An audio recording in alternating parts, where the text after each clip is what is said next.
All right. Good morning, everyone. Thank you for joining the session. Let's go ahead and get started.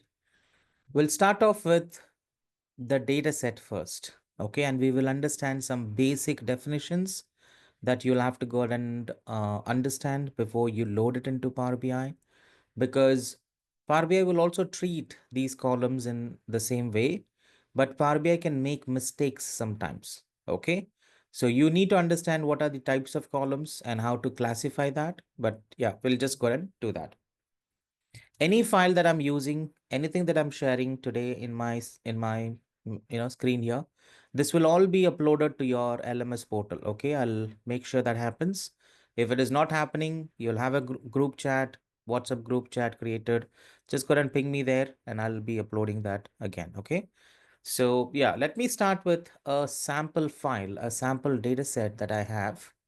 You can also search for the sample data set on browser. You can just say sample superstores data. Okay, this is the data set I'm using. So you can go to Kaggle or you can just look for the superstores data. And a lot of website will have it. Okay, you can just go and download it from a lot of different websites. If GitHub has it, you can just go to GitHub, let's say, for example, and then you can just say you want to download this. So you can say, let's download this. This is one way of doing it. Or you can also go to something like a raw data. This can be seen, the raw data, view raw data, and then it can also be kind of saved like this. Okay, just use it. Now make sure you're not doing it in XLS. Okay, so this is an old format. Okay, very old format, 97, 2003, something they say. But I want you to open this and save it as XLSX. Okay, XLSX, that's the extension that you want, because Power BI, otherwise, if you're going with XLSX, you need additional connectors. You need some more connectors. You don't want to go through the trouble of installing it and all of that. So if you go ahead and use XLSX, Power BI can very well easily recognize it and load it into Power BI. Okay. So if I go to my Power BI file, Power BI folder, let me just go to, let's see, this folder, data set. All right, you will see something like this. Look at that. I've got a sample superstore file here. I've got some other files. I want your extension to be like this, which means you just open that file, save it as XLSX. That's more than enough. But don't worry, I'll give you this file. You can connect to this automatically, okay, directly. All right, I'll just double click open this particular file. Let's discuss a few things here, and then we will move forward. So let's do this. This is our sample data set, okay? Now, what I want you to really understand here is, see, if you don't have an understanding on data, it is going to be very difficult for you to go ahead and come up with any report, any visualization, any sort of insights cannot be derived if you don't understand your data. Are you getting my point? So what I first of all do is, whenever I work on something, whenever I go get into a project, you need to understand the data. Oops, understand the data, right? So please do understand the data. This becomes one of the crucial and the essential and the first thing that you have to do, because if you don't understand your data, then it's going to be very difficult for you to bring the insights out. You will never know how to go and create the charts, graphs, or anything of that sort.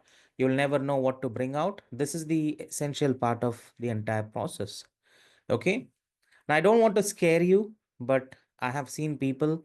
I have had my own colleagues when I was working on Power BI, okay, in an organization. My own juniors, my own colleagues, they were not interested in knowing what is there in the data. And they couldn't survive. Survive in the sense they were kicked out of the company, they were fired, okay. So that's because they really did not have the I would say intention or kind of an interest to go and learn what's there in the database. If you don't understand your data set, if you don't come up with, knowing what's there in your client's system, then you can't go ahead and talk anything about it. I'm taking a 2 minutes time here to make you all understand, because this is very, very important. If you can't do this, then it's going to be having a lot of, kind of, I would say consequences later, but not going to scare you. It's a very simple thing. You just have to understand what's there in your data set and go with that. Okay.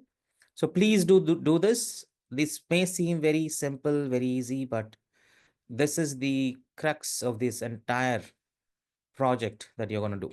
Okay. All right. So let's understand our data. This is what I do all the time. Okay. Now, this file that I'll go ahead and share sometime later is going to be called as a sample superstore file. So this is a sample file. This is a cooked up or imaginary superstore that is there. And they have come up with some sort of a data. This is by itself a rich data set, I can say. And the data is so good, and you have about 10,000 odd rows already.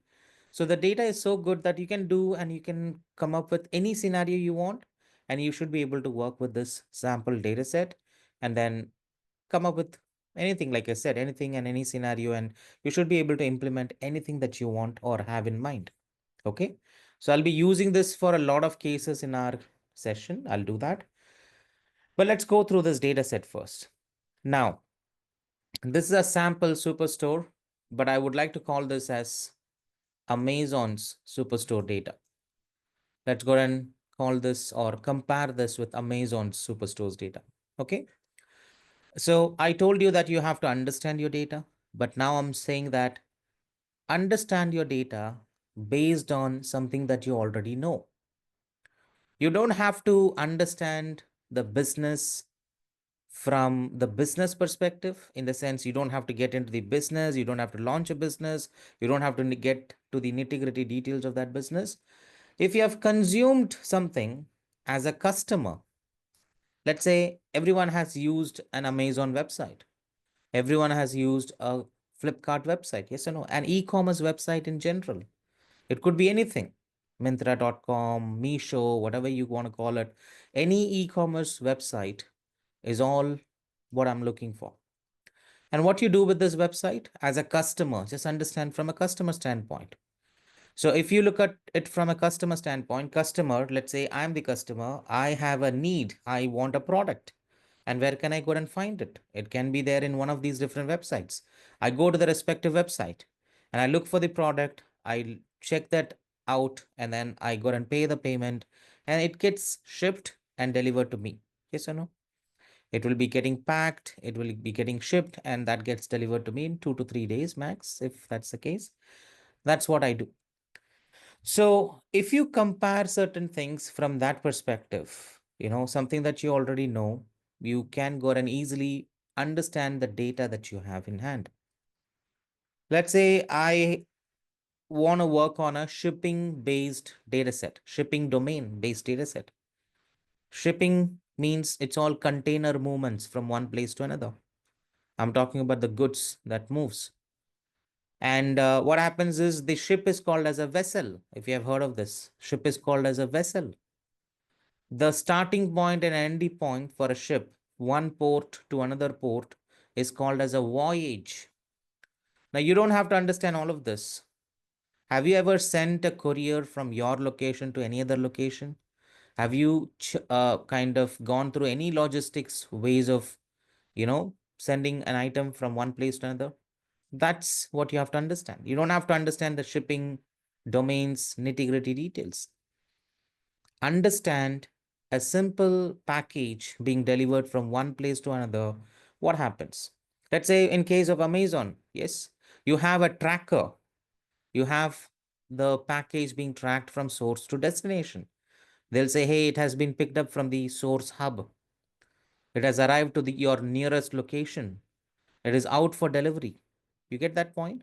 So you understand what's going on. So scanner, they are going to just scan the particular product, and they'll go and give you all of those updates on the screen. Container movement is like that. Can you go and keep a tracker on the container, and all the time 24 hours you can just go and track? No, that's not possible. So it will just say, your system will just say, hey, this was picked up from the port this.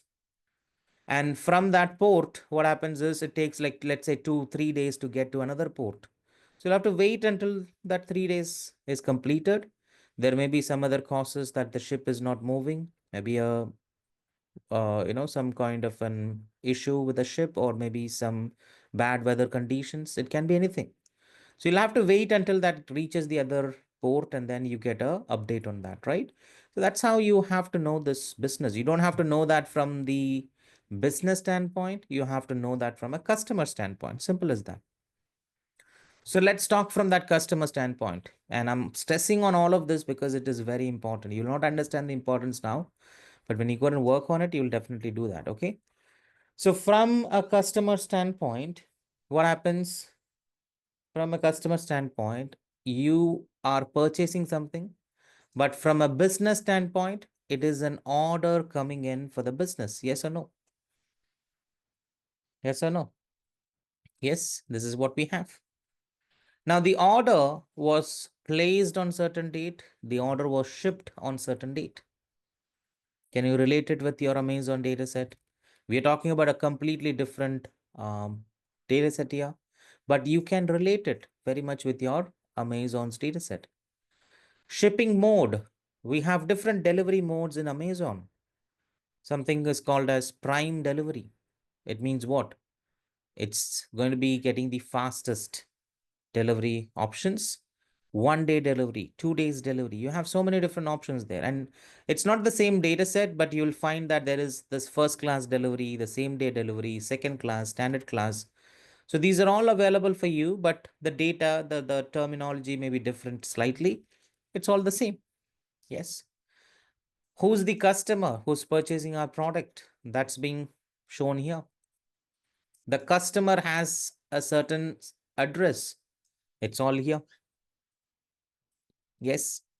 And segment, we are talking about the different segmentation of our product. So this particular data set, in this particular data set, we are selling consumer product, we are selling corporate product, we are selling home office product. Yes. So these are all there in our data set. So that's what you want to understand. And if you come towards the right hand side, we have the actual product ID, product name, and this is being classified into different categories. We will go through the small details of what are those different categories when we get into the data set, when we start working on it. But as of now, you just have to understand these things, right? So these are all different details that you have. And finally, we have something that interests us. What is the sales value, quantity, discount, and profit? All of these are going to be something very important as well. Okay. I hope you're getting this. This is how you'll have to go and look at this information. Now, this is just not everything. You have 3 different sheets, and we have just talked about one sheet, the order sheet. So this is our order sheet where we are tracking our orders, who ordered it on what date, the customer level detail, the product level detail, all of that, and so on and so forth. I hope you're getting this. Yes. You don't have to really fully understand the data, but please try to understand the data. Okay. Good. Let's go to the next sheet. With any e-commerce business, returns are inevitable. You cannot avoid it. Yes or no? So this sheet here, the returns sheet, is going to list all the orders that returned back, that came back. All right. So you can see that there is this yes flag. If I go here, there is this yes flag, and you don't see a no flag, which means I'm not having every order listed here. I'm only, kind of having the orders in this sheet or in this table which got returned. Only the orders that got returned is being listed here. I'm not having everything in this particular detail. Okay. So if you look at it, we have more than 10,000 rows here. Look at that. More than 10,000 rows. And in our returns table, we will hardly have any 300 rows. So not all orders will be returned. Yes or no? So if I were to get everything returned back, then I'm not making any business. I'm not making any profit in my e-commerce business. So not every order comes back. Certain orders may come back because of the damage and other things. You know the reasons. So not every order is returned, but there are certain orders that got returned.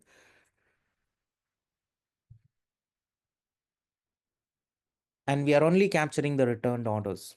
I hope you're getting this. Yeah, this is important. That's the understanding that I want you to have. Now, based on these scenarios, we will do some joins, we will do some mappings, and all of that is coming up. I'll give you some exercises to work on. So when that happens, you need to understand the story behind what is there in your data set. Understanding your data really gives you that edge over the information that you have. Okay, so that is very important. Let's go to the third sheet. We have a third sheet here. This is called as a people sheet. And in people sheet, we have the region, the different region our data set has, and the managers for these different region. That's it. Okay, so what you'll find in the orders table is, in the orders table, you will find something called as a region column. Now, who's the manager for this southern region? If you want to understand it, you'll have to go to people table and you'll have to say South is equal to Cassandra Brandau. So that is the manager's name. And that's how you have to go and map it with your original data. So we will do all of this joins, all of these different data set, the sheets will all come together, but that's what we will go and do. Okay. Now, before I take you into Power BI, I want to just discuss two simple definitions. This becomes the foundational aspects of working with your data. Okay. Excuse me. So let's go and talk about something very important. Now look at your data. I'm just kind of zooming out a little bit. This is your data. Okay, this entire set of information is your data.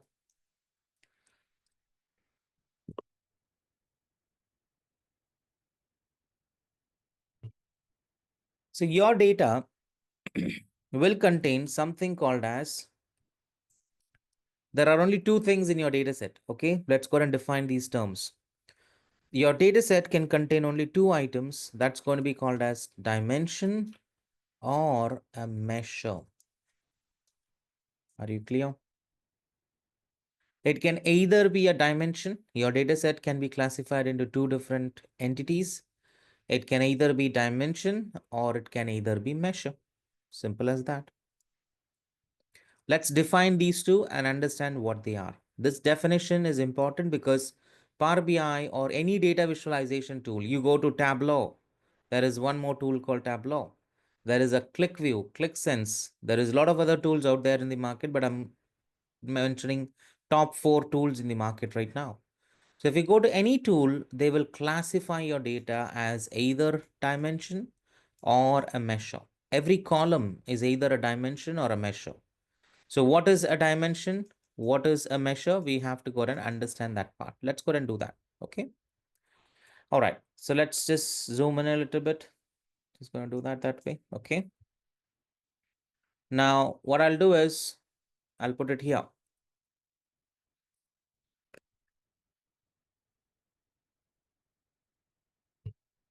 Dimensions and measures. All right. Let's define dimension first. Dimension is anything in your data set that is descriptive in nature. Can you see these columns? What are these columns? These columns are all of text data type. It is in other words called as a descriptive value. Some categorical information that you have in your data set, right? So you can classify your data like a customer name. We can do that. You can classify your data into these different set of information, right? So this is called as a dimension. I'm giving you a very simple, very layman's terms definition. You don't have to really go through a bookish definition. Your bookish definition is going to be very difficult, very lengthy, not so useful. So I just want you to make sure that you understand what is what. That's my focus.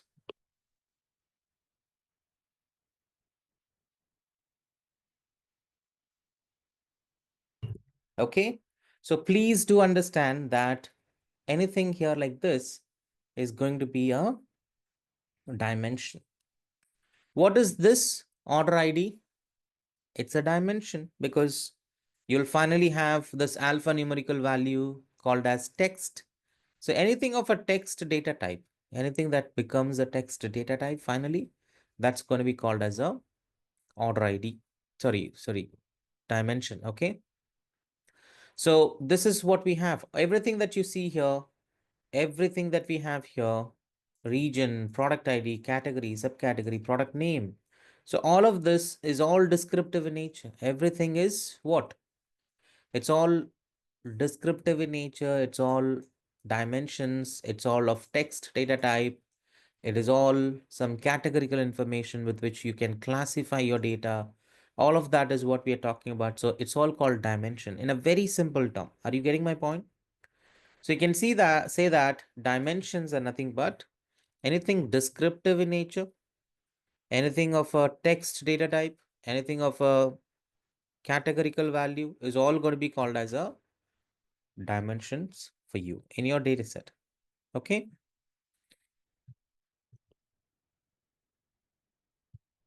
And then you will have some information like this. You will have sales, quantity, discount, and profit. These are some measurable values. Yes or no? Can you go ahead and sum this sales values, all of these sales values? And what do you get? Let's say you get 2.30 million, 2.3 million. Is this a valid value? Yes, it's a value. So we will call this as a measure. This column is called as a measure. I hope you're getting this idea. So that's what I want to do with my measures. I want to do two things. I want to apply two rules. And if you apply two rules, you will get to know what is what. So the very first rule that I have here is called as this column. Whatever I'm referring to, this column should be like a number. It can be a decimal. It can be something else. So this is very important. Okay. So you are looking at a number column. Okay. Let's just do this.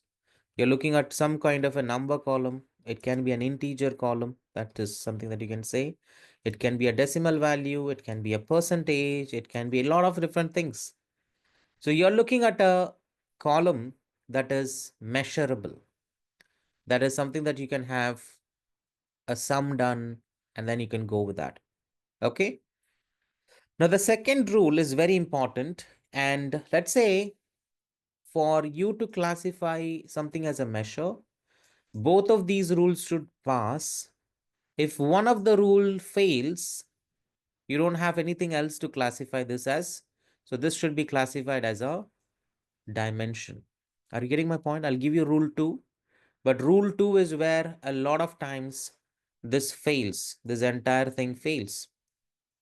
And if this fails, what happens is you cannot classify this as a measure. You'll have to classify this as a dimension. I hope you're getting this idea, right? Okay. So if I go do this measure, what is the second rule? I want you to apply the sum function all the time. Okay.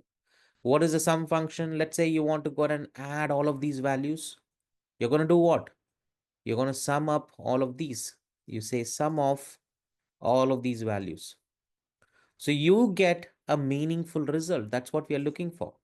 So when you sum all the values, if you get a meaningful result, okay, that's what is called as a measure.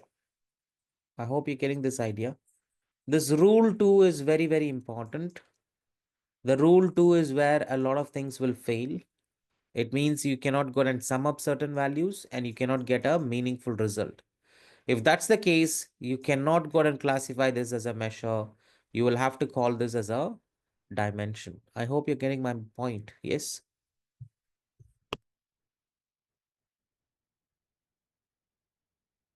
I see only 4 participants left in the call. Can I get a yes if you're clear with this? I'll give you a lot of examples, but I hope you're understanding this idea, right? So can I get a yes on the chat box if you're looking and understanding this? Okay, great. I'm going to ask you some questions. Okay. You have to answer me. Either use chat box or use your microphone. Just come out of mute and then talk to me. I need answers now. Okay. I'll just go ahead and give you some examples here. Okay. Now have a look. Let's go ahead and talk about a few measures. Okay. What is this rule and how to go ahead and apply it? Let's just do this. So the first rule says you're looking at a number, integer, or a decimal value. So if I go consider something else, let's consider the quantity column. Okay. So I'm just going to go with the quantity column. And how is the quantity column? It's a number. It's an integer, whole number. So that's good. Rule one passes. You're looking at something like that. Very good. The rule two says go ahead and apply a sum function and make sure the output is all meaningful. Okay. So let's go ahead and apply the sum of all the quantities. What happens? Sum of quantity. Let's say you get about 18,000 odd quantities. 18K. Is this a meaningful value? Is this making you understand something? Is it telling you something? Yes. It is the total quantities that I've sold in my store. Let's say, for example, yes. So that's a meaningful value. So yes, rule two is also passing. And what I'll say is it's a measure. Quantity is a measure. So whatever you're seeing here, the last four columns, sales, quantity, discount, and profit, these are all measures. They're all measures. You can add all of this, you can sum them all up, and that's what is going to give you a meaningful result. Now, the question is, can you go ahead and apply anything apart from sum? Please don't do that because sum function will tell you whether the output is or meaningful or not. Otherwise, it will not give you this result. So please only apply sum function to whatever columns that I'm going to show you now and just get the yes or no answer. Is it meaningful result or is it not meaningful for you? Based on that, if it is not meaningful, if it is not passing rule number two, you have to go and call that as a dimension. You cannot call that as a measure. Simple as that. But if both of these rules pass, then you're going to call this as a measure. Simple things. Okay. Just remember these rules. You're looking at some sort of a number that is measurable, quantity, sales, discount, and all of that. You can add all of those values. And you want to apply a sum function to understand whether it's meaningful result or not. If it is not meaningful, then the rule 2 has already failed. The entire thing cannot be classified as a measure, and you can only classify that as a dimension. Simple things this way. Okay. All right.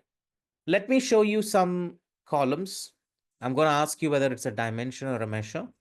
Based on the definition that I've given you, I want you to classify these columns that I'm going to highlight as measures or dimensions. Okay. Let me just do this. I'll keep the rule here. I'll keep the rule here and I'm just going to hide all of these columns, some of the columns, and we'll get to know whether certain things are dimensions or measures. I'm going to hide all of these columns. You have the rule in front of you. Now just look at this column. Just look at this column called as row ID and tell me whether that's a measure or a dimension. Unmute yourself, talk to me, or put it in the chat. I'll accept it. Dimension or measure? What do you think row ID is? Someone says dimension. Okay. Others, just participate in all of this. What do you think is row ID? Raman, thank you for that. Dimension. Okay. What else? Aishi, dimension, dimension. Okay. Everyone agrees it's a dimension. Yes. Why is it dimension? Can someone tell me the reason? Why is it a dimension?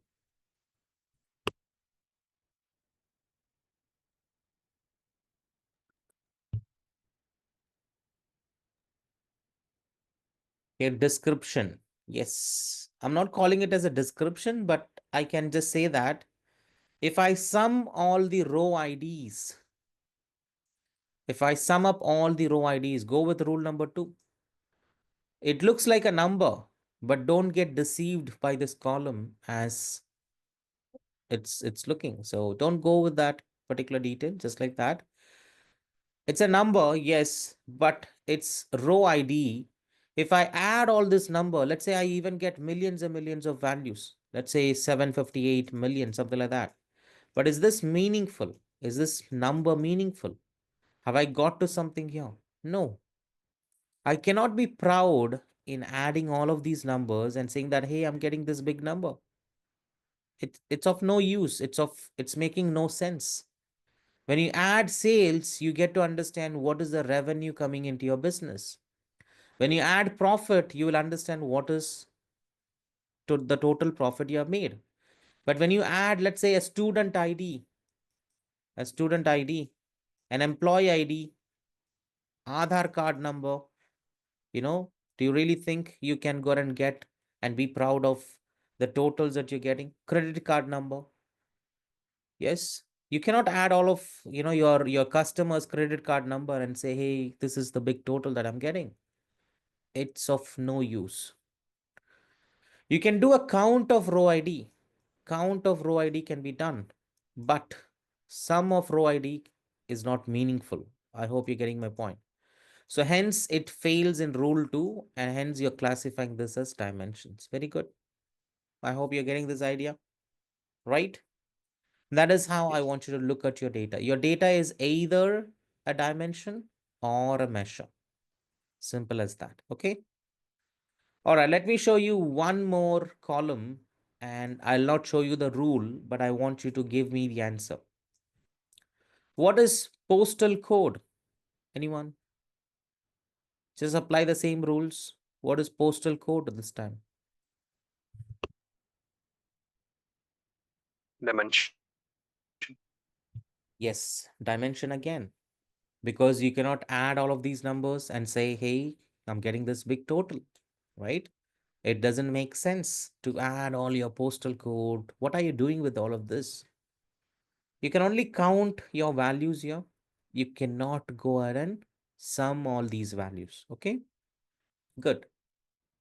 All right, I'll go ahead and show you something now, which I've not touched, but I want you to think and give me or tell me what is it? Is it a dimension or a measure? Okay. So we talked about the descriptive fields. All of these are dimensions. We talked about certain fields which are still dimensions, which do not look like a dimension, but they are still classified as a dimension. What is date column? What are all these date column? Is it a dimension or a measure? What is it?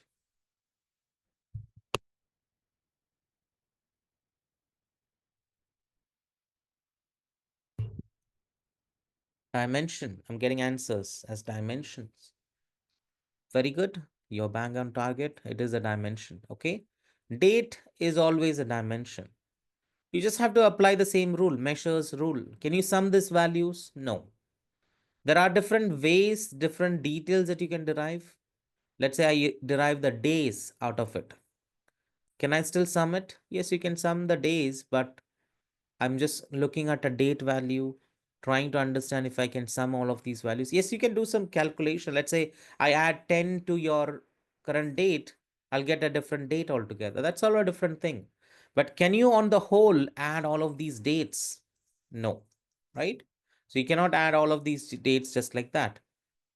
We were never told to add all of these dates this way, right? So this is something that you want to understand in this fashion. Got it? Very important. So understand this. D for date, D for dimension. Okay. D for description, D for dimension. Okay. I just remember it this way. What is this data that you're looking for? Is it a date? Is it a descriptive value? Then D for dimension. That's what I get to. Okay.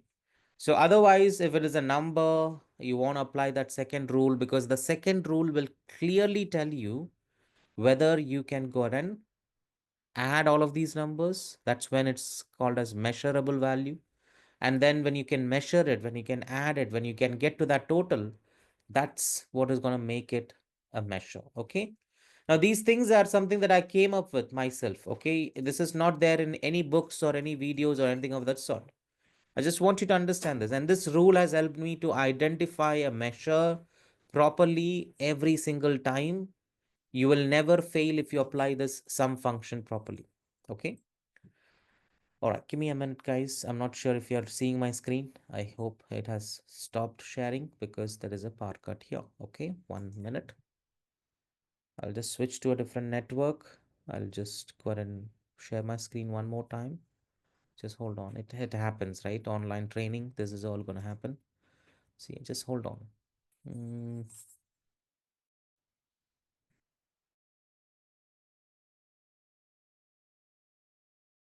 this idea, very important. You'll have to understand what is what, and that's how this goes. Okay. All right, great. I have got my power back. Just hold on. I'll share my screen.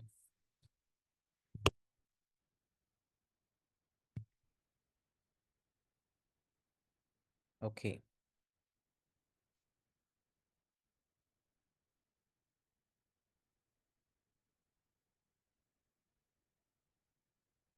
All right. Let me just go ahead and share my screen. Okay. Good to see you all participate in this small question sessions. I really appreciate it. I want that, you know, participation. Plus, I want more questions from your side. Okay. Whenever you feel that you have a question, please do go ahead and let me know. Okay. All right, hoping to share this screen here. I'm sharing it. I have got two screens.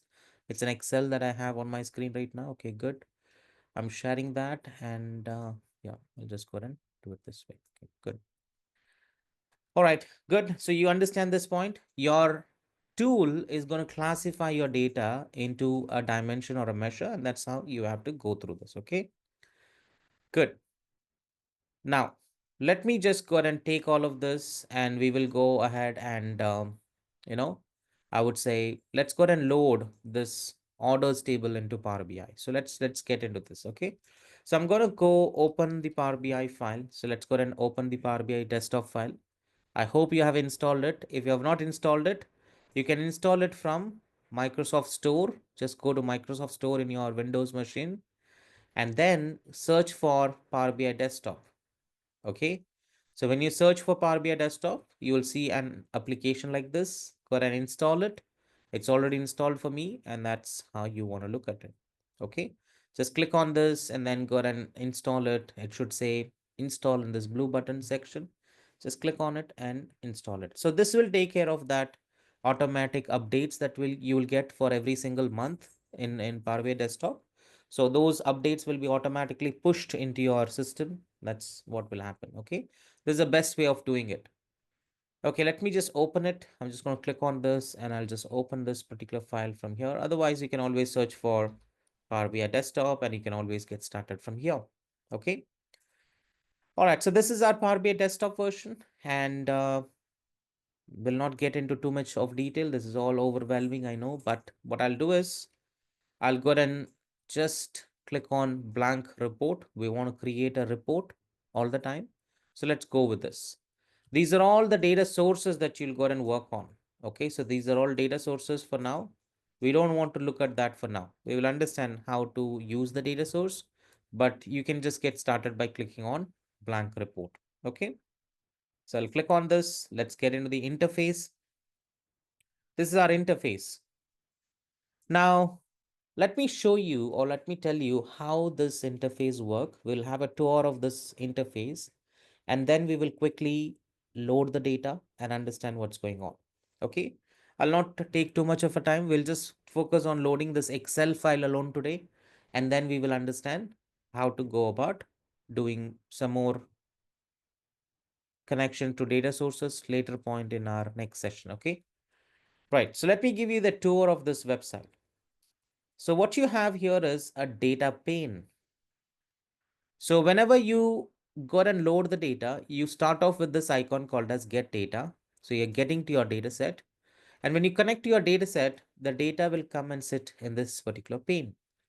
So you'll have a table and you'll have the columns within that. You'll have a table and the respective columns within that. So table and then columns. Okay. So that's the list of details that you'll have on the data pane. So you'll always have a table and a list of columns. All of this is going to be listed here this way. You'll see that when I load it into Power BI, but as of now, nothing is there. It's all blank, right? Okay. So the canvas that you see here, this is called as a report view. All right. You're looking at a report view, and this first icon is representing the report view. All right. Is that clear? So this first icon is highlighted. It's dark. Can you see this? It's kind of highlighted here, right? So that is a report view. If you hover onto it, you will see that tooltip come up. That's a report view. So you're looking at the report view. All right. So in the report view, what you can do is in this canvas, you can bring in any visualization that will come and sit as a template. You can go and add more and more visualizations like this. It will come and sit like this. And then your first visualization can be a bar chart. It can be like that. The second one can be a line chart. It can be a donut chart of that sort, something like that. So you can have all of this coming up, right? So these are different visualizations available to you. You can start off with that. You have to add it to your report view and then get started with your details. Okay. But for that to be done, if you want to click on it, if you want to get started, you have to add the data. We'll get to that. Don't worry. Okay. So we'll just do that. And then you have to understand what are these different icons on the left hand side. We will be working with these three a lot. Okay. The first icon, like I said, is called as a report view. These are all views. The second icon is called as a table view. You will see a tabular format of the data. Okay. The third is called as a model view. All right. So there are three views that we will be toggling a lot. We will be going into this a lot. So the first one is called as a report view. The second icon is called a table. Third icon is called as a model view. The fourth icon is called as a DAX query view, but we will not write queries. We will only write DAX formulas. So we will not get into this query view. Okay. DAX query in the sense it's like select star from your table name, the SQL query that you write. It's like that. We will have a different set of queries here to write, but this is not something that we will go and work on. We will never go work on queries. These are for advanced ways of working. These are for advanced users who wants to understand if certain queries are going wrong. If they want to really build a DAX expression, they'll come here. But we will not do all of this. We will understand DAX in a different way. It's a simple formula that we write. We don't go with a big query. Okay. So for that reason, we will not go ahead and look into it. If you want it, I can give you a high level overview of how this works. But even I never use these different query views. The query view was recently added just 2 months ago. This was added, and this was a separate application altogether. We had something called as DAX Studio, and that is where you write a lot of queries. So that is integrated into Power BI. Like I said, every single month there are a lot of updates happening. So those are getting pushed, and that's why this came into picture. So for the last 10 years since this market was this product was there in the market, we used only these views. Okay, we will go with the report view, table view, and model view. This was not even required. This was not really necessary for except for those advanced users. No one uses it. So that's what we have. And you can see that these are the only three views we will go with. Okay. So just understand it from that perspective. If you get into it, there is more learning coming up. There is more of frustration and different concept that you have to learn. You don't want to do all of that. Okay. Just leave it alone. When you're not working on it, you're not working on it. Just leave that alone so that it can be anything not known is safer for us to just, be good with the details that are simple and easier for us to understand. You don't want to jump into those different calculations. Okay. Yeah, let's leave that out for now. So I hope you're understanding my point. There is this data pane, there is this visualization pane. You take this visualization, put it here. This is called as a report view. You have so many views, you have table views, you have model views. These are all something that I want you to understand. Okay. And in order to get to your data, in order to connect to your data, you'll have to go ahead and click on get data icon. You'll also see some, more frequently used data sources here like Excel, SQL Server and all of that. But we will go get to the data using this icon, and I'll show you how to work with that. Okay, great. Now let's just jump right into connecting to our data set. We'll understand what goes wrong, what happens, and how do you want to go do this. Please also understand this process here. Okay. Now we are not going to write any line of code in my entire 30 hours of session, except for those formulas. Wherever I show you some formulas, they're called as DAX formulas. Except for that, I'm not going to write anything. I'm not going to even type anything. Okay. It's all going to be click of the button, going through a lot of windows, going through a lot of dialog boxes that pops up. That's how we will go and work on this tool. It's one of the most easiest tools to work with. It's one of the easiest tools. Like I said, it is easier than Excel. So I'll show you how this goes and how this works. Okay. So let's understand that. So let's go ahead and connect to our data set, our sample superstores data set. So what I'll do is this sample superstores data set is an Excel file. You know this, it's an Excel file, right? And what we want to do is,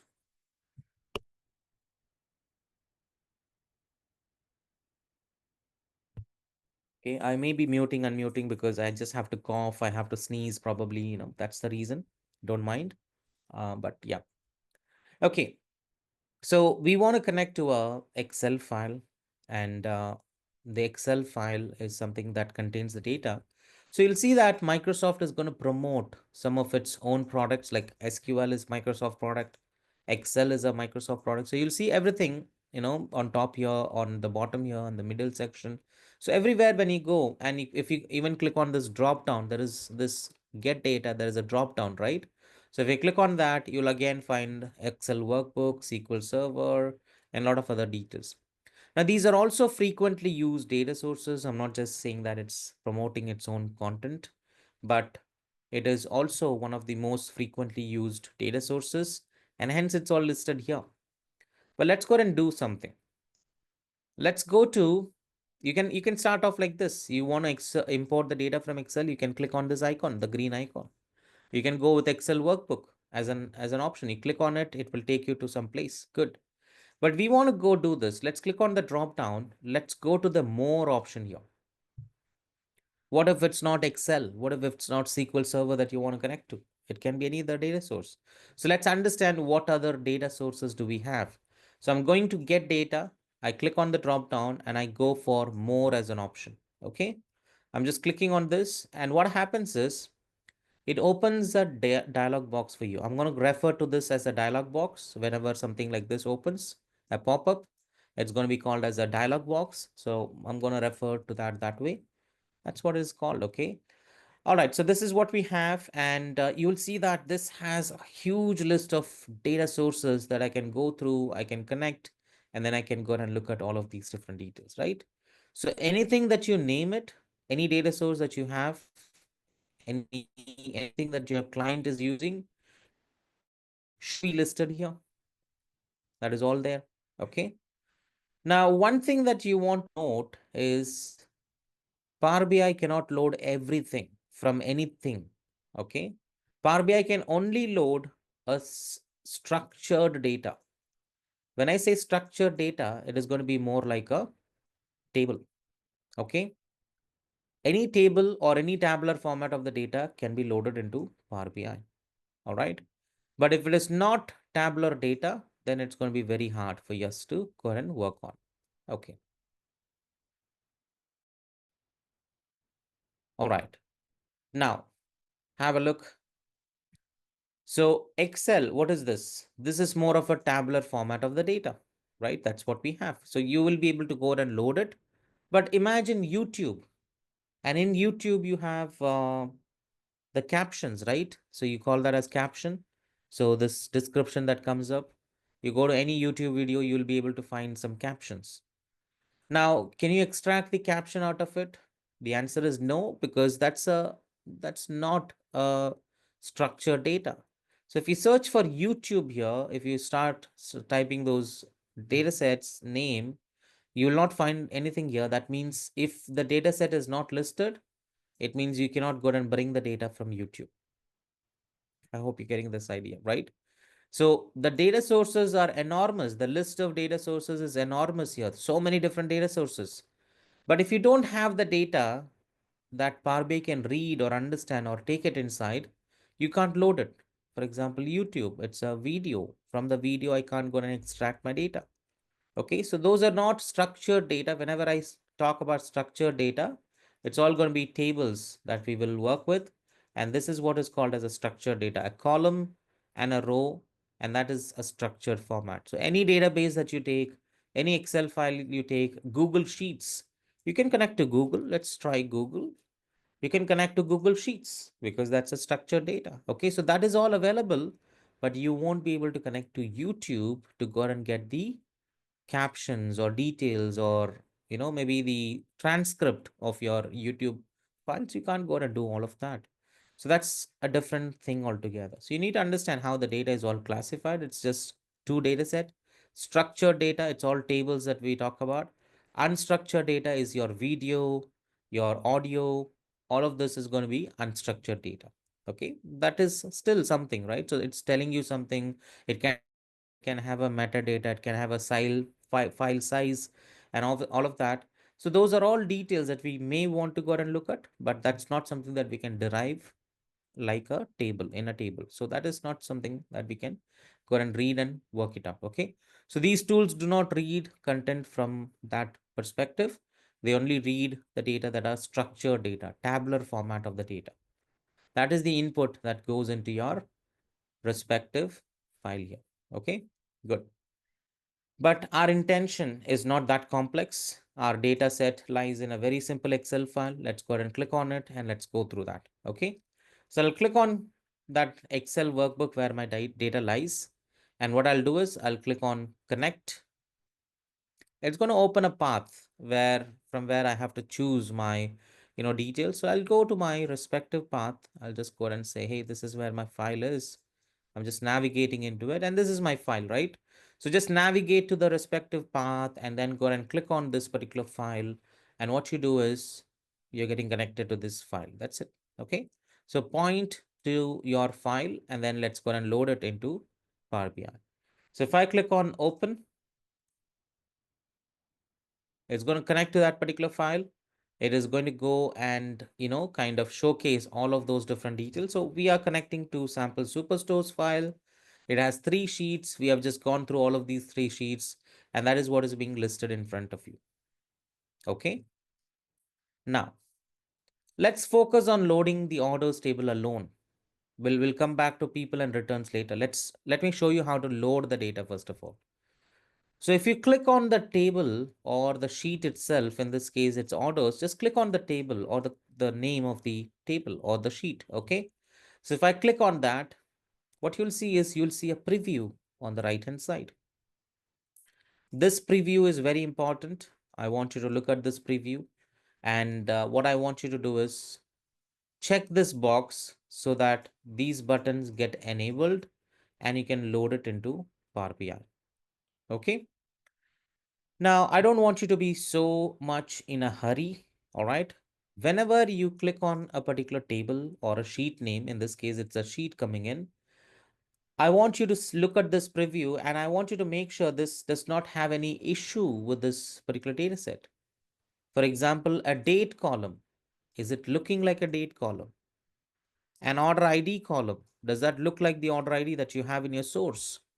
Right, go to the right hand side. Customer name. Is it looking like a customer name to you?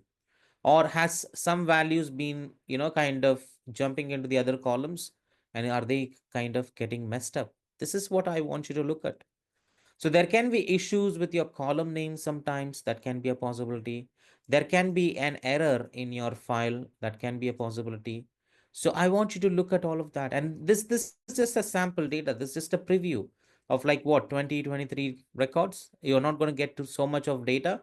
But still, with this data set that you're getting, a preview that you're getting, you should be able to say, hey, it's all looking good. I think it's all looking good. Sales, quantity, discount, and profit. It's all looking good. So whatever we have talked about so far, all these columns in the same order is all coming in. And that's the best part of it. Okay. So sometimes it's very clean, very neat, and you say that, yes, this is looking good. I want to load it into Power BI, and we will load it into Power BI. But sometimes there can be anomalies, and that's where I'll come back to these two sheets, people and return sheet. There is going to be some discrepancy with your data. We'll go and fix it, and then we will load it. Okay, let's see how that works. Okay, so now I have looked at the preview. The preview looks good. I want to load the data into Power BI. What should I do? So if you look at it, the load and transform button, a lot of other buttons are all disabled, right? So in order to tell Power BI that I want to load orders table, I'll have to check this box. You're getting my point? So you have to check this box to say that, hey, I want to load orders table. You can check multiple boxes. You can load many different tables or sheets at once. That's all allowed. No worries. But we will focus on just the orders table for now. We will go with the other two tables in some time, just after this. Okay, let me show you how this is done. So let's check that box. Checking the box will enable these buttons for you. But our interest is in loading the data. So let's go ahead and click on the green button here. That's it. Okay. So you're looking at the preview, you're saying what table to load. You can check n number of tables as well, but we want to load all of this. Let's go and load it into Power BI. Okay. I'm not doing people and returns because we will fix certain issues there. You'll understand that, and then we'll go from there. Okay, let's go and load this data. I'll click on load, and you'll see that it's going to do its thing. Power BI is going to get into that folder. It is going to look into the file. It is going to look at the order sheet. It will load all the data. You'll see all of that going on here. And finally, you'll get to see the orders table loaded here under the data pane. And that's how this is all set up. Okay. Let me click on orders and let me show you what we have here. We have all the columns coming in. It's all set up and it's all kind of, I would say set up in the alphabetical order from A to Z like this. It's not the source order, data source order. It is in the alphabetical order for you to get to the details very quickly. Let's say you are looking for state column. So if you want to go in the alphabetical order, you'll end up searching here, somewhere here, and you'll get to the state column. So instead of going through the exact same order that you have in the source, like for example, we had row ID first of all, order ID, and so on and so forth. So instead of going with this order, we are having a alphabetical sort here. That's how things work in Power BI. Just accept it because you'll see it is going to make your life a lot easier. Okay, so this is how we have it. So in our data pane, our table has come up. That's important.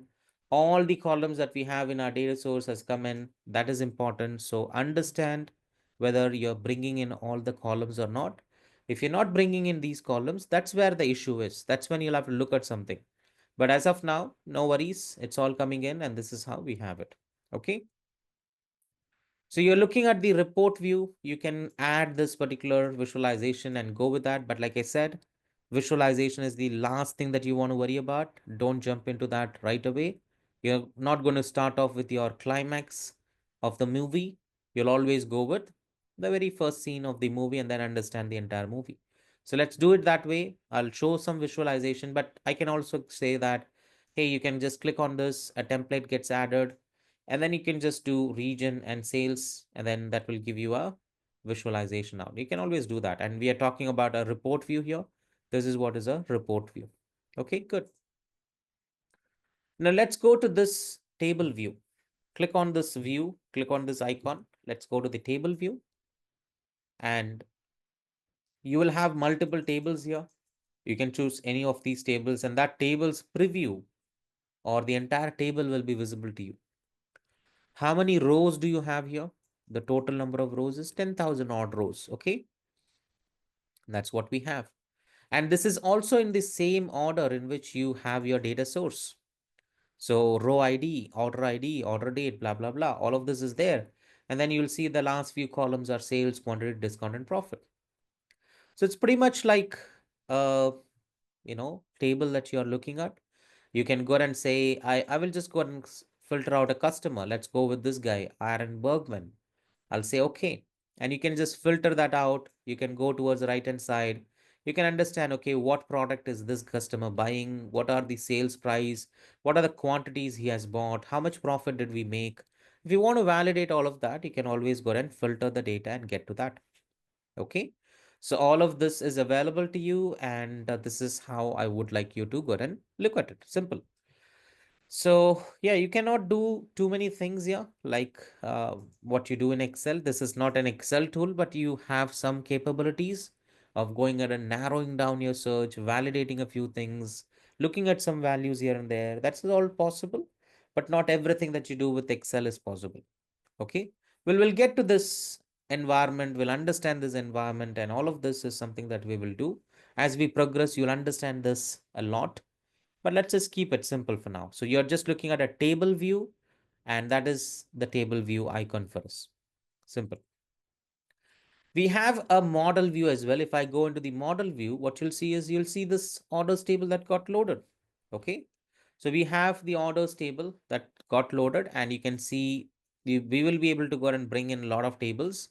And these tables can all be connected together. These can be like this. They can all be connected together. We can't have this. But yeah, this is how it's going to be. Okay.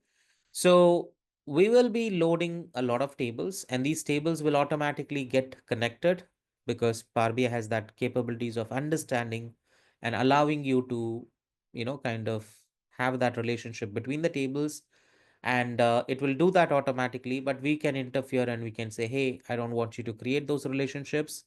We'll talk more about that later, but this is all about the data model, and we will see why the data modeling is very important. So this concept of loading the tables, relating the tables together is what is called as data modeling. It will all happen. So as and when you load more and more tables, they'll come like this in this fashion, in this, boxed kind of a fashion, and then you'll be able to relate them together. We'll just do that sometime later, but yeah, we'll understand it sometime soon. So I hope it is all clear. You have this particular detail here, the report view, the table view, the model view. We can also go to the DAX query view just so that you want to understand. And if you want to run something, if you want to see the entire orders table, you use some different language here. So you can say evaluate the orders table. Okay, you'll do this. I'll say run, and that is going to run and give you the entire query down below. Look at that. That's a different ways of working. Okay. So we don't want to work on queries. We would like to work on DAX expression. This is all DAX queries that you are working on. This is not for a simple user. This is for advanced users. So we'll not look at it. Don't worry. This is not required. You'll not even work on 1% at this time in any of your projects. This is not required at all.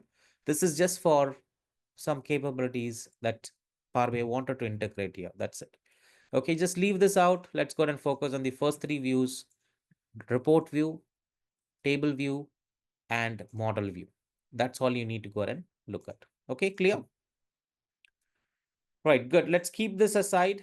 I'm just going to remove this visualization so that you're not looking at and getting distracted too much.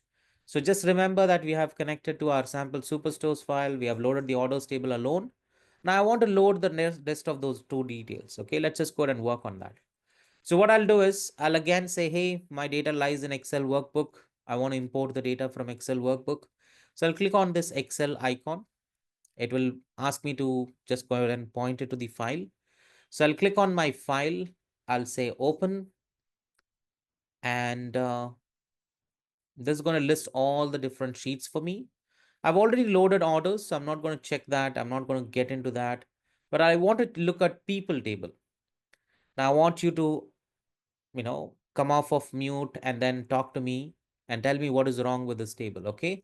People table. I'm clicking on the people table. I'm looking at the preview. So tell me what is wrong with your table. What is not right?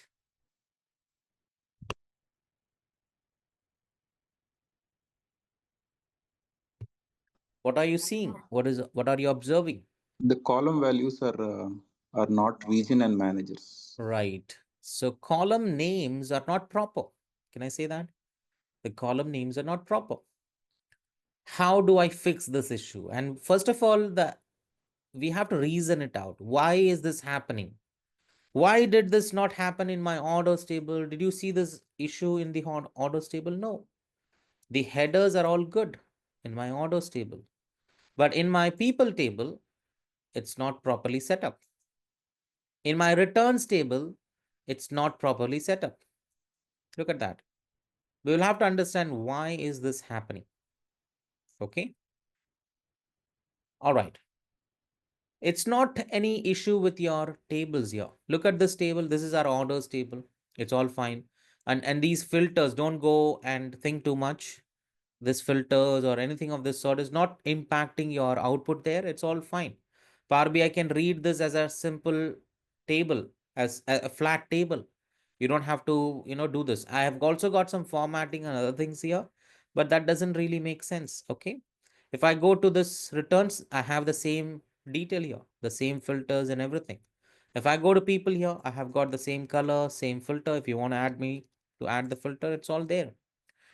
So what I'm saying here is there is no change with respect to your data in your source, but what's happening in your preview is this is not coming up properly. So it's something else. It's not your data source that is causing the issue. What is happening? Let's understand that part. Okay. This is where I said understanding your data becomes very important. And as you go progress through this, you'll be able to make a lot of decisions. You'll understand a lot of things. And based on that, you can go with that. Okay. We talked about a dimension and a measure. Okay. This is going to be coming into play. More than that, there is something called as data type. Have you heard of this term called data type? Yes. So this data type is nothing but it's going to tell you whether a particular column is of date data type or not. Is it a text data type or not? Is it a number or an integer data type or not? You're getting my point? So that's a data type. What is the type of your data? Simple as that. Is it a date value? Is it a text value? Is it a number, integer, decimal, percentage? Whatever you call it, it's all going to be within this different details, right? So we will talk about a few things here. We have already defined dimensions and measures. We'll also consider that, but we will understand it from a data type perspective. Now look at your orders table and imagine this is not your first row. This is not your first, or I would rather say it's not the column yet. Okay. So this is your first row. Let's consider that. And these are the respective rows down below. That's how it is. Now the tool, Power BI tool, looks at the first row in the table. Okay, let's assume this is your first row. What is the first row telling? Every single value in the first row is all of text data type. Yes or no? Everything is a text value. Row ID, order date, the column names. These are all text values, right? So that's what it is looking at. But look at the rest of the values in the first row, the first column. What is it? The first value is all text. The rest of the value is all numbers. Similarly, there is this first value, which is all text. The rest of the value is what? It's all date. So here and there, Power BI is able to understand that there are some values that are, for the rest of the values, for the rest of the rows, it's all different data type.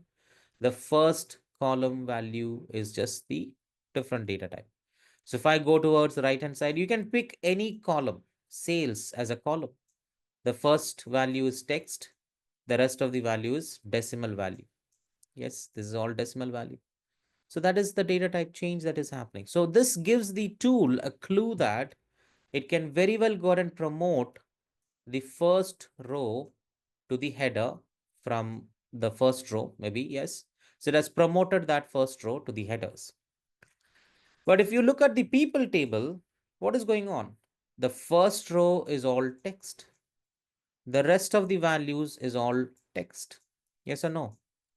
So Power BI does not want to give you an incorrect detail. Power BI does not want to give you any incorrect information.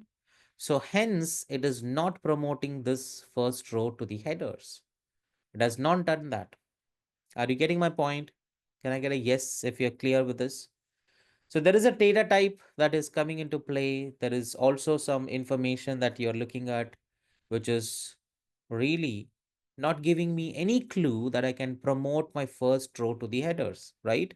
If I had a serial number, let's say there is 1, 2, 3, 4 going on, something like that, then that gives me a clue that, hey, the rest of the values are different. So that first row may be promoted to the headers, could have been promoted to the headers. But in this case, we don't have anything of that sort. So this is all text value. This is all text value. This is all text value. So overall, everything is what? Everything looks like a dimension. So everything is, if that is all the dimensions does not give you or give the tool a clue about how to and what to do. So that's why it's not doing it. If you go with the returns table, this is all text. This is all text. This is all text. So what's going on? There is no way Power BI can understand whether that can be promoted as a header, whether this is really a header or not. That question is not clear for Power BI, so it will not go and do any mistakes. It will not go and give you any results or any promotion of this first row to the headers. It will not do this because it just does not want to give you an incorrect value or incorrect detail, and then you have to go and then rectify all of this. So it is just saying that, hey, I can't do it. You decide whether that's a column or not. Okay, that's how things are going to work. So what can I do now? Can I just go and load my people table just like this? I'll be working with column one, column two. When you go and work with column one, column two, let's say you have 20 columns. Can you go and understand what is column 18, column 17, column 15, something like that? It's going to be very difficult. We can't really go and take this forward. I cannot go and load this data just like that. So loading is not an option here. What should I do? I should modify my data a little bit. Yes or no? So before I can load it, I have to modify it. And that is what is called as transformation in Power BI. Do you remember the concept of ETL yesterday that I spoke of? What is E? E is for extraction. L is for loading. T is for transformation. So if you find any discrepancies like this, you may want to transform your data and then load your data. Are you getting my point? This is how you'll have to approach it. Okay, very simple, but you'll have to go through that process.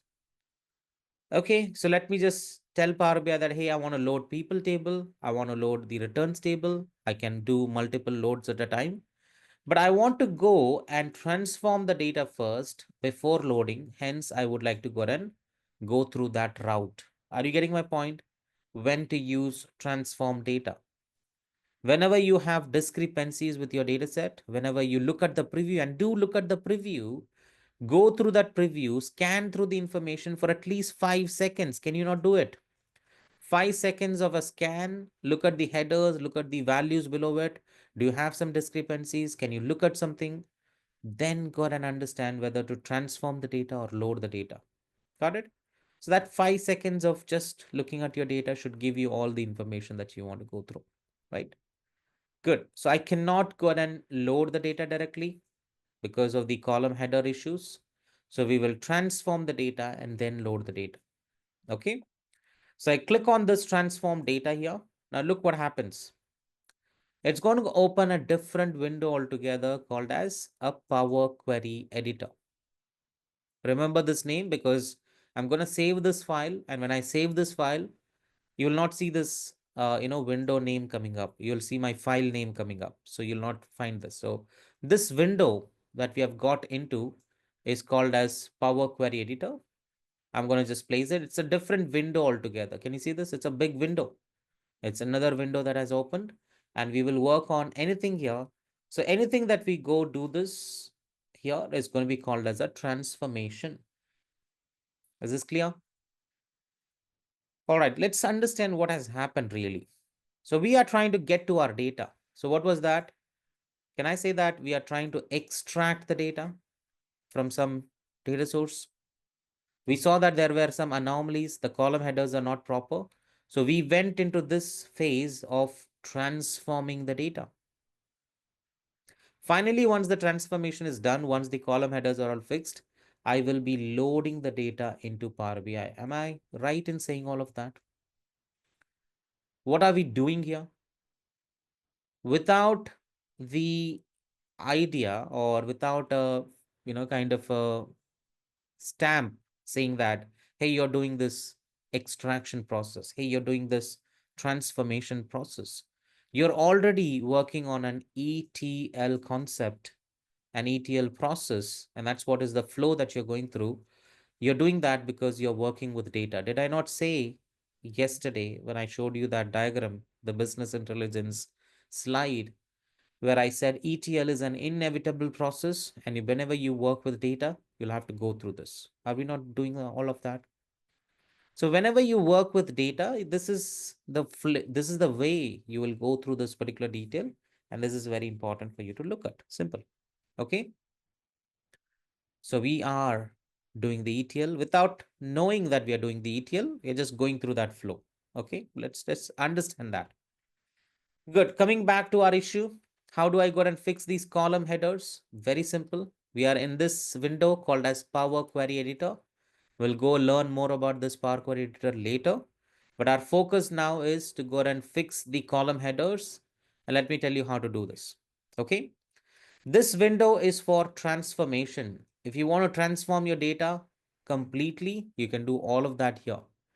Data type changes, column names. Let's say you want to split a column into multiple columns. You want to delete some rows. You want to delete some columns. All sorts of transformations. Anything and everything that you do on your data set is called as transformation. So anything that you want like that is what you come here for. Okay. So this window is going to give you all that you need, all the tools that you need to go and shape and fix your data. That's what we will go and do here. Okay. Let's talk about the people table. We want to take that first row and promote it to the headers. Luckily, it's the first row that we have. Yes or no? So we will be able to go and promote this to the headers. No worries. Have a look. There's a small option on top here. This is under the home menu. All right. So I'm already there in the home menu, and you'll find an option called as use first row as headers. Look at that. Yes. Use first row as headers. Okay. I'm just zooming in and zooming out.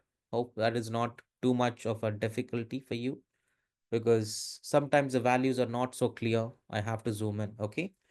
So we have an option called as use first row as header, and luckily our first row is what we want as a header. Correct. So let's click that option. It's directly pre-made available for us. Let's go and click on it and then go with that. So I'll click on this, and what happens is the first row is now taken to the header, and that's how you have it. Got it? So that header issue is fixed. Very good. Let's go to returns table, and you can do the same thing. You can use the same option that will take the first row and put it into the headers. That's what we have. That's what we will do. But you'll also see that there is a small icon here. Yes, a small icon which gives you more option. There's a drop down as well. So if I click on that, the same option, use first row as header, can also be obtained from here, or you can also use it from here. Okay, anything goes, and you should be able to go ahead and apply that change, transform the data. That is what you want to do. I'm just showing you different places from where you can use the same option. Okay. So you can use it from here. This is the easiest one to get to. But if you're really in here, just searching for that option, click on that intersection where you have that icon, and you should be getting the same option here. Okay. So click, and let's use this option. Click. What happens is the first row is again promoted to the header, right? That is what has happened. Good. So our changes are all done. The orders table never had an issue. That is all good. The people table, the issue is fixed. The column headers are all sorted out in both of these tables. So let's go and load the data now. Now, I showed you this as a separate window. So we were here in the main window working with it. We were trying to load the data. Orders table was loaded directly, no issues. But when we had an issue with our table, we went into this window. This is called as a Power Query Editor, and we want to come back. So what you want to do is you want to close out of this window. You want to apply all the changes, and then you want to load your tables into your Power BI file. I hope you're getting this. So you have made some change. You want to close this window. You want to apply the changes and then load the data into Power BI.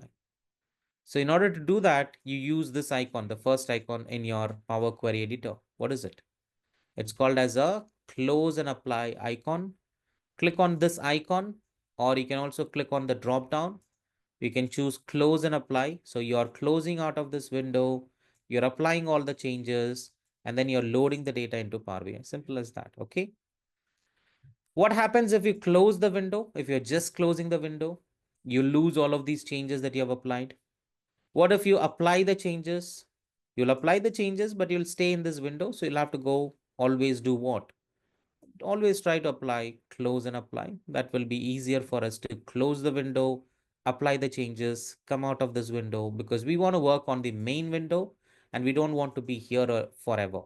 Okay, that's the whole point of this particular detail. Okay, so this is just for your transformation. Once the transformation is done, there is no point in being here in this window.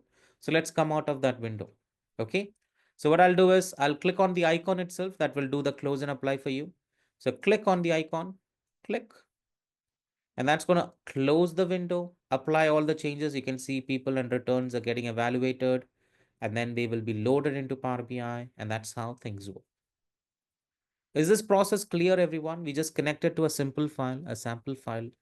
If there is no issue with the data set, we can load it directly. You have to check those boxes.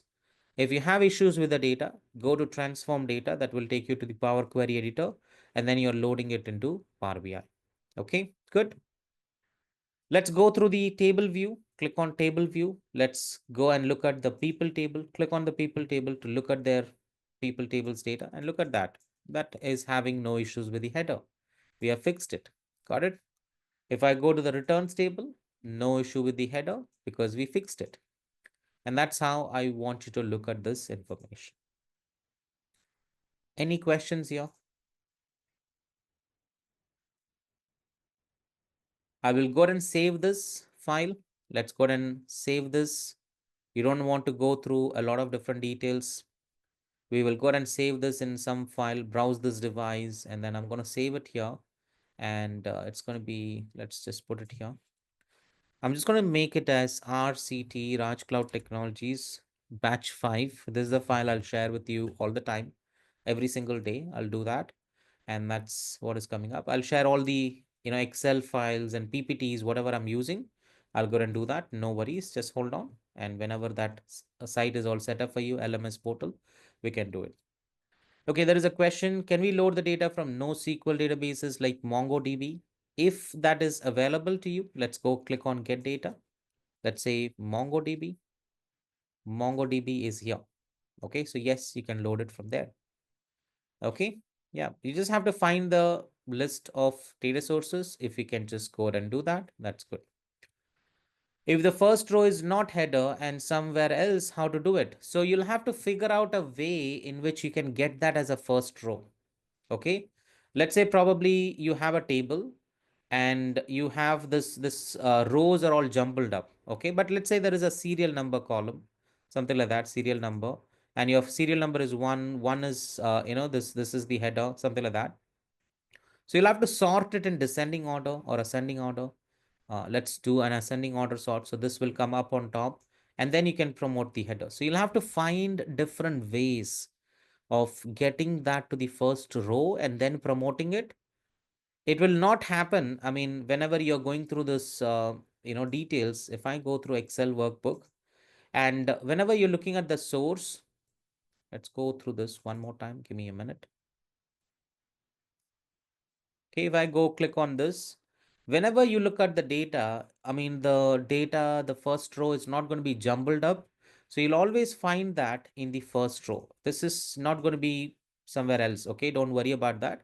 It will always be the first row. But in case if it is not the first row, but you want to take it as a header, you'll have to figure out how to do it. So you'll always still go to transform data, and then you will understand how to transform this so that you can get that first row to the headers working. Okay, so from any place, how to get it to the first row, and then from the first row, you'll apply another step to go and get to the details. So that is how you do it. We will talk more about this Power Query editor. No worries. I'll tell you how the Power Query Editor works. We will apply a lot of transformation. You'll see a lot of steps getting applied here. So how to work with all of this, we'll talk more about it. It's all coming up and you'll understand it. Okay. Yeah. Oops. I think I loaded the people table one more time. I don't want to do that. Any questions otherwise, anyone? I think I'm done for the day. We will just understand and pause it for, in this case, in the next session, we will connect to a variety of different data sources. We'll connect to a CSV file. We'll connect to some data on the website. We'll connect to a cloud-based environment. We'll do all of that. But for now, this is what I have. So two things I want you to understand. Understand your data, and your data set has dimensions and measures. We'll talk more about that later as we progress. But I hope you got the definition of a dimension and a measure. And then how to load the data. What is that you want to go and do with your data? And you have to go and point it to the right uh, source. So our data lies in an Excel file. We will go through that Excel file connector and then we will load our data into Power BI. Okay. So if there is a discrepancy in between, you'll take the route of transform data option. Otherwise, you'll just load the data directly into Power BI. Okay. This is all I want you to have in mind. I'll give you all of these files. I'll share these files with you. No worries. Otherwise, you can just always go and look for, what is it? Sample superstores. Just go and do this sample superstore or sample supermarket data set. That's fine. You'll get something. Just save this as XLSX. Okay. So when you open your workbook, file, save as, go to browse, whatever that is, and you'll be able to go and save this as Excel workbook. This is the latest version, and that will always be XLSX. So if you can save it, you can start working on it. If you want to practice it, yeah, download that file and then save it. Or for more better reason, I'll just send it here. Okay, 1 minute. I'll send it to you here. Okay, I'm just going to close this. I'll say don't save, and I'll share this file with you here. Just download and keep it. Just do that, and that should be good enough. Okay, otherwise it will be uploaded to the LMS portal. Okay, what else? Any questions, anyone?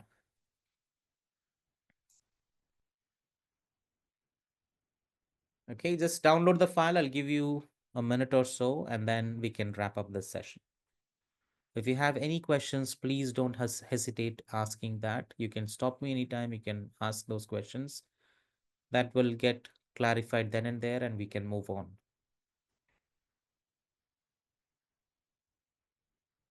Okay, I believe not. I think you have downloaded the session. Sorry, the downloaded the file. Yeah. Thank you so much for your time. We'll connect back next week sometime. We'll intimate you regarding the sessions. We will have an alternative day session, Monday, Wednesday, and Friday for initial time. I want to see how many people are participating and how we want to go proceed with this batch. So we'll just do that. This is always going to be a morning batch. No worries. I'll be there. So yeah, that's how it is. But we just want to understand how things are progressing here. Okay. So we'll just do this alternative days. And after some time, we'll make it continuously for the entire week days. Okay. Monday to Friday. All right. Great. So yeah, we'll just keep it that way. Thank you so much, everyone. I don't see any questions coming up. I'll connect back with you on the next session. Do practice, do install the software, get this kind of flow going, and we will slowly learn. So if you can just step by step do all of this, that should be great. Okay. All right. Thank you. Have a good day. Have a good weekend. We'll connect back in the next week. Right. Thank you. Bye bye. See you.